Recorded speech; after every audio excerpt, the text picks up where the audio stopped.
Hola, hoy vamos a sumergirnos en la vida de Jane Goodall.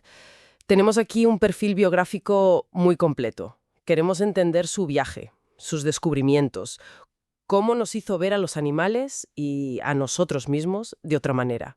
Exacto. Es fascinante. Como una joven inglesa, sin estudios universitarios al principio, acaba siendo la primatóloga más famosa del mundo. 60 años estudiando chimpancés en Gombe, Tanzania. Desde 1960. Una vida entera. Empecemos por ahí, por ese inicio tan poco común. Llega a Kenia en el 57 y acaba de secretaria de Louis Leakey, el famoso paleoantropólogo, ¿no? El de los fósiles humanos. Correcto. Leakey buscaba a alguien diferente, con paciencia, observadora y compasión por los animales. Creía que estudiar a los chimpancés nos daría pistas sobre nuestros ancestros, los primeros homínidos. ¿Y vio eso en ella? Vio ese potencial, sí, y la mandó a Gombe. Pero, ojo, las autoridades exigieron que fuera acompañada, y fue su madre, Vane, Su madre, qué curioso. un apoyo fundamental, desde luego, en un campo dominado por hombres. Y luego Leakey le abrió las puertas de Cambridge. Para un doctorado, pero si no tenía ni licenciatura. Pues sí, algo impensable entonces. Se doctoró en etología en el 66, claro, basándose en sus propias observaciones de Gombe. Observaciones que, vamos, cambiaron muchas cosas. Primero, eso de que los chimpancés eran vegetarianos. Pues no. Ella vio cómo cazaban, cómo comían otros animales, monos con lobos, por ejemplo, y de forma bastante sistemática, a veces incluso cooperando. Ya eso fue un gran hallazgo sobre su dieta y su comportamiento social. Pero lo que de verdad dinamitó todo fue lo de las herramientas, ¿verdad? Eso tocaba la fibra de la definición de ser humano. Un chimpancé al que puso nombre, usar tallos de hierba, quitarles las hojitas, para pescar termitas de su nido. Eso es fabricar una herramienta, modificar algo para un fin. Exacto. Fabricación de herramientas. Hasta ese momento la definición era el hombre fabricante de herramientas. Muy exclusivo. La frase de Leakey fue mítica. Ahora tenemos que redefinir herramienta, redefinir hombre, o aceptar a los chimpancés como humanos. Cambió las reglas del juego. Y además de eso, claro, toda la parte social y emocional, los abrazos, los besos. Sí, documentó una vida social riquísima, con personalidades distintas, lazos que duraban años. Lo que le trajo críticas, claro. La acusaban de antropomorfismo. Sí, de proyectar sentimientos humanos. Es que ella se negó a ponerles números, ¿sabes? Que era lo científico, lo objetivo. Les puso nombres. Flo, Fifi, David Greybeard, Frodo.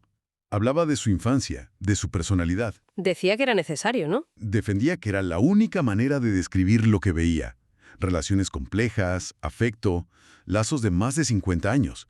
Negarles emociones, para ella, era faltar a la verdad científica. Y bueno, consiguió que la aceptaran en su sociedad, aunque fuera como el miembro de rango más bajo durante meses. Esa cercanía le permitió ver cosas únicas, está claro, aunque entiendo la preocupación científica de la época por la subjetividad. Sí, pero su enfoque abrió camino. Permitió estudiar la mente animal de otra forma. Pero esa misma cercanía le mostró, bueno, el lado menos amable. Cierto, no todo era paz y amor, también vio agresión. Mucha. Documentó cómo hembras dominantes mataban crías de otras, incluso canibalismo. Uf. Y la famosa Guerra de los Chimpancés de Gombe, entre el 74 y el 78. Un conflicto largo y brutal entre dos grupos. Vaya. Demostró que son complejos, como nosotros, ¿no? Capaces de gran afecto y cooperación, pero también de una violencia organizada, pues bastante impactante. Me imagino que asimilar eso no fue fácil, ni para ella, y todo esto la empujó más allá de la investigación pura y dura. Claro, en 1977 funda el Instituto Jane Goodall, al principio para Gombe, pero luego creció muchísimo. Para proteger a los chimpancés y sus hábitats en todo el mundo. Exacto. Y en el 91 crea Roots and Shoots, un programa para jóvenes, para que actúen en sus comunidades. Hoy está en un montón de países. Se convirtió en activista. Viajando casi todo el año, dando charlas, buscando apoyo para la conservación, el bienestar animal. Incluso cambió su dieta, ¿no? Ahora es vegana, Sí, por razones éticas y ambientales. Un compromiso total. que también ha tenido sus críticas, hay que decirlo. Sí, bueno. Se cuestionó si el uso de estaciones de alimentación al principio en Gombe pudo Intensificar la agresividad. influir. Ella reconoció que quizás aumentó la intensidad de las interacciones, pero defendió que no cambió la naturaleza del comportamiento, y que fue necesario para poder observarlos de cerca al principio. Hay otros estudios con otras perspectivas, claro, y tuvo aquel incidente de plagio en un libro, Seeds of Hope.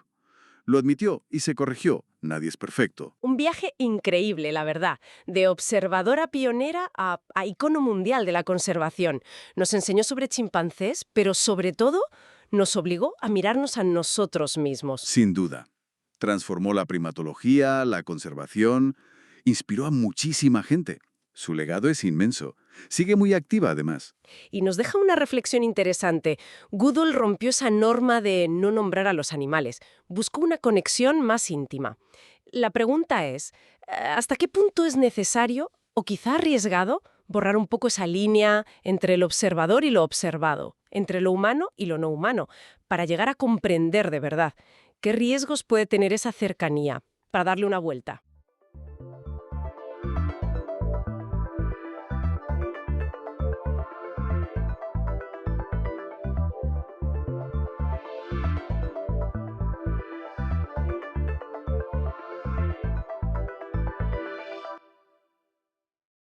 Hola, hoy nos metemos con un tema que la verdad es fascinante, los recuerdos falsos. Tenemos aquí un montón de información, como si fuera una entrada de enciclopedia, muy detallada sobre este fenómeno psicológico. La idea es intentar entender qué son exactamente estos recuerdos falsos, cómo se forman y, bueno, por qué a veces la memoria nos juega estas pasadas, ¿no? Recordar cosas que nunca pasaron o de forma muy distinta. Precisamente. Vamos a ver cómo factores como la sugestión o activar información que está relacionada o incluso no saber bien de dónde viene un recuerdo, pues todo eso puede crear estos errores. Es que la memoria, ya vemos, no es una grabadora perfecta, ni mucho menos. Es un proceso, digamos, de reconstrucción.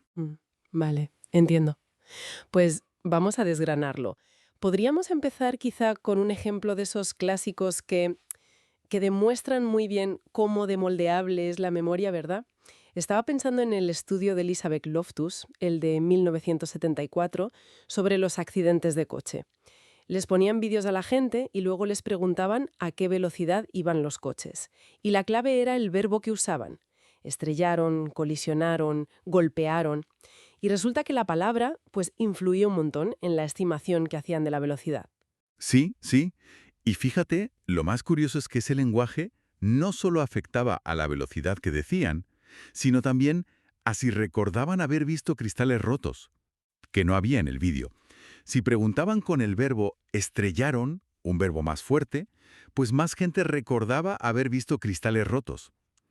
Esto es un ejemplo perfecto de lo que llaman el efecto de la desinformación.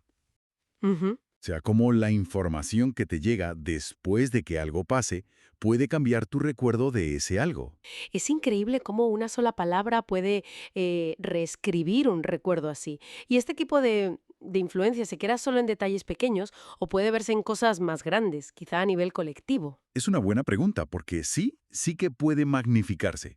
Un ejemplo muy curioso de esto es el famoso efecto Mandela. ¿Ah, sí? Se refiere a esas situaciones en las que un montón de gente, grupos grandes, comparten el mismo recuerdo falso sobre algo. Que el nombre viene de Fiona Broome, ¿no? Que ella recordaba perfectamente que Nelson Mandela había muerto en la cárcel en los 80, aunque bueno, murió libre en 2013. Y lo increíble es cuánta gente tenía ese mismo recuerdo erróneo. Exacto. Y hay más ejemplos que seguro que suenan. Gente que juraría que los osos Berenstein se escribían Berenstein, con E-I. Sí. O lo del logo de Fruit of the Loom, que mucha gente recuerda una cornucopia que nunca estuvo ahí. O la famosa frase de Darth Vader, que todo el mundo dice, Luke, yo soy tu padre, cuando en realidad dice, no, yo soy tu padre. Es verdad, es verdad. Son ejemplos muy llamativos. ¿Y hay alguna explicación desde la psicología cognitiva, según las fuentes, de por qué justo estos errores se vuelven tan comunes, tan compartidos? Pues se barajan varias explicaciones cognitivas. Sí, una puede ser la confusión de detalles. Por ejemplo, con Mandela quizás se confunde su historia con la de Steve Biko, otro activista sudafricano que sí murió bajo custodia policial. Ah, claro. También puede influir mucho el refuerzo social. O sea, si oyes a mucha gente decir lo mismo, aunque esté mal, es más fácil que tú también lo acabes recordando así. Y por supuesto, pues la difusión de noticias falsas o imágenes manipuladas, que hoy en día Claro. también pueden moldear esa memoria colectiva. Entiendo. Entonces, más allá de estos ejemplos concretos, ¿qué teorías más generales explican cómo se forman los recuerdos falsos en cada uno de nosotros? Pues mira, una teoría importante es la teoría de la traza difusa, la Fuzzy Trace Theory. Lo que sugiere básicamente es que guardamos los recuerdos de dos formas. Una es la literal, el verbatim, con los detalles exactos, ¿no? Ujú. Y la otra es la esencial, el gist, que es como el significado general, la esencia de lo que pasó. Y resulta que recordamos la esencia mucho mejor y durante más tiempo que los detalles precisos. Tiene lógica. Sí, es eficiente, pero claro, esa memoria más abstracta, la esencial, es justo la que es más fácil de distorsionar. Es más fácil que se cuelen detalles falsos si encajan con el significado general que sí recordamos bien. Y luego está también la hipótesis de la construcción, que viene a decir que, bueno, si la información verdadera puede cambiar un recuerdo, pues la información falsa también puede, ¿no? Llevando a que reconstruyamos la memoria original con datos nuevos, aunque sean erróneos. Tiene sentido eso de que prioricemos el significado sobre el detalle. ¿Y hay factores que nos hagan, digamos, más propensos a tener estos recuerdos falsos? Sí, se han identificado algunos. Por ejemplo, la falta de sueño. Parece que aumenta el riesgo, sobre todo si duermes mal justo cuando estás codificando el recuerdo, o sea, cuando está pasando el evento. Vaya. También hay algunas correlaciones con rasgos individuales, como tener mucha imaginación, ser muy creativo o tener tendencia a la disociación. Pero, ojo, esto es importante. No parece que haya un único rasgo de memoria falsa. Incluso gente con una memoria considerada superior, pues también los tienen. Nadie está libre. Entiendo. Entonces, si nuestra memoria es así de reconstructiva y, bueno, vulnerable, ¿qué implicaciones tiene esto en la vida real? ¿Por qué nos debería importar? Pues las implicaciones son muy importantes, la verdad. Sobre todo piensa en el ámbito legal. Claro. Los testimonios de los testigos oculares. A menudo se les da un peso enorme en los juicios, ¿no? Pero todos estos estudios demuestran que sus recuerdos pueden cambiar. A veces sin mala intención, simplemente por cómo les preguntan o por información que reciben después. Ya. Y esto, pues, nos obliga a replantearnos cómo valoramos la memoria en un juicio. Y, en general, cómo entendemos la verdad basada en lo que recordamos. En resumen, entonces, lo que nos queda claro después de darle vueltas a esto es que la memoria no es una grabadora, no es fiel al pasado. Es un proceso activo que reconstruye y, por tanto, pues se equivoca. Es vulnerable a la sugestión, a la información que viene después, a cómo interpretamos las cosas. Esa es una buena síntesis, sí. Y reconocer esa maleabilidad es fundamental, no solo para entender nuestra propia memoria, sino también para comprender cómo se forman y se cambian las memorias colectivas y cómo interpretamos nuestro pasado como sociedad. Y para terminar, una idea que se menciona en la fuente y que da que pensar, ¿no? Aunque parezcan un problema, estos recuerdos falsos que están ligados a la memoria esencial, la del significado general, no los detalles quizás, podrían tener un lado bueno, un lado adaptativo. A lo mejor nos ayudan a organizar mejor la información o a ser más creativos o incluso a resolver problemas futuros basándonos en la esencia de lo que ya hemos vivido. Podría ser que esta imperfección de la memoria al final tenga también beneficios que no esperamos. Ahí lo dejamos para reflexionar.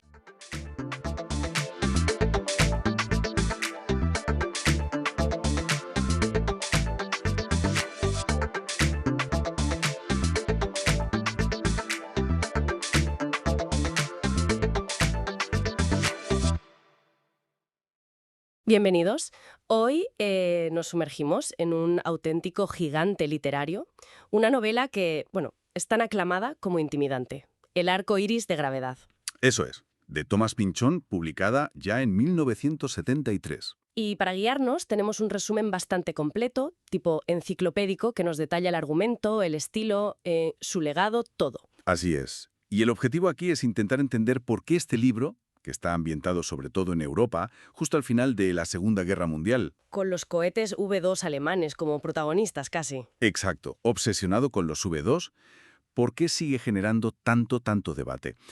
La esencia es la búsqueda de un componente misterioso, el Schwarzgerät. Que significa dispositivo negro, ¿no? Literalmente. Justo, dentro de un cohete muy específico, el número 0000. Pues sí. Considerada una obra cumbre del posmodernismo, de ese movimiento que juega con la ironía, la fragmentación, que desconfía un poco de las grandes historias, ¿no? Totalmente. Pero claro, en su día la tacharon de ilegible, incluso de obscena. O sea que tiene miga. Vamos a ello. Vamos allá. Si entramos en la trama, la principal sigue a Tyrone Slothrop, un militar estadounidense que está en Londres. Ajá. Y sus, digamos, conquistas sexuales parecen predecir de una forma muy inquietante dónde van a caer los siguientes cohetes B2. Uf, qué punto de partida. Claro. Y esto levanta sospechas. A ver, hay una conexión real. ¿Está relacionado quizás con experimentos de condicionamiento pavloviano? Como los perros de Pablo, ¿no? Asociar estímulos y respuestas. Eso es. Experimentos que supuestamente sufrió de niño. Exacto. Y ahí es donde entra de lleno eso que se ha llamado ficción paranoica. Explícanos un poco eso. Pues son esas historias donde los personajes, y ojo, también quien lee, luchan por saber si todo lo que pasa, por complejo que sea, está conectado, si hay fuerzas ocultas detrás. O si es puro caos, pura coincidencia. Justo. Y Pynchon es un maestro absoluto en cultivar esa incertidumbre. Te mantiene en vilo. Y lo hace con un estilo, bueno, muy particular. Mezcla de todo, cultura popular y alta literatura, ciencia pura y dura con metafísica, lo más solemne con lo escatológico. A ver, ¿cómo consigue que funcione? Que no sea un batiburrillo sin más. Dicen que hay más de 400 personajes. Uf, sí, sí. Y muchísimas tramas que se cruzan, se separan. Menudo lío. Es una complejidad buscada, deliberada. Pynchon estructura la novela en 4 partes y usa epígrafes, citas al principio de cada una, de fuentes tan distintas como Werner von Braun, el ingeniero de los B2, Anda. o del Mago de Oz, para marcar el tono. Un crítico llegó a decir que era casi un matemático de la prosa, ¿Un matemático? por Por esa precisión, casi. calculada, dentro de lo que parece un caos total. Cruza fronteras todo el rato, desafía que lo encasilles fácilmente. Es alta y baja cultura a la vez, ciencia y especulación. Entiendo. O sea, no es caótico por accidente. Hay un método en esa locura, digamos. Podría decirse así, sí. Vale. Y más allá del estilo, de la estructura, ¿cuáles son las grandes ideas? ¿Qué mueve toda esta maquinaria tan compleja? Pues los temas son densos, desde luego. La paranoia es central. Esa tensión constante entre el miedo a que todo esté conectado Que haya un plan oculto. y el miedo contrario a que no haya ninguna conexión, que nada tenga sentido. Qué vértigo, ¿no? Totalmente. Y luego explora mucho el determinismo frente al libre albedrío, la naturaleza de la tecnología, el poder, la sexualidad como fuerza, pero también como mercancía. Las teorías de la conspiración, claro. Y todo girando alrededor de ese cohete 0000. Y el Schwarzgerät. Ese dispositivo misterioso, sí. Es el MacGuffin, digamos, pero cargado de simbolismo. Con todo esto que cuentas, no me extraña que la recepción inicial fuera intensa, por decirlo suavemente. Intensísima. Y contradictoria a más no poder. Ganó el National Book Award en 1974, compartido con Isaac Bashevis Singer. Ojo, Que ya es un premio importante en Estados Unidos. muy importante. Pero Pynchon, fiel a su legendario rechazo a la fama y a aparecer en público, Que nadie sabe qué aspecto tiene, ¿verdad? exacto, no fue a recogerlo. Envió en su lugar a un comediante, Profesor Erwin Corey. Un comediante. Sí, sí. Y dio un discurso totalmente incoherente, lleno de chistes, ocurrencias. Hasta le interrumpió un espontáneo desnudo. Una performance muy pinchoniana, la verdad. Increíble. Qué personaje Pynchon. Y qué momento. Pero ese mismo año el Pulitzer le dio la espalda, ¿no fue así? Efectivamente. El jurado de ficción lo recomendó para el premio. O sea, los expertos en literatura dijeron, este. Vale. Pero el comité supervisor del Pulitzer, que tiene la última palabra, lo rechazó. Lo consideraron obsceno, sobrescrito, ofensivo. Ofensivo, obsceno. Hoy en día suena fuerte. Y fue tan polémica la decisión que ese año, 1974, decidieron no dar el premio de ficción a nadie. Lo dejaron desierto. Choca bastante, visto desde ahora. ¿Qué crees tú que pudo generar esa reacción tan visceral? ¿Qué partes concretas pudieron ser tan ofensivas? A ver, es difícil señalar solo una cosa. La novela es muy explícita en temas de sexualidad, a veces de forma bastante cruda, o paródica, que puede ser peor. Ya.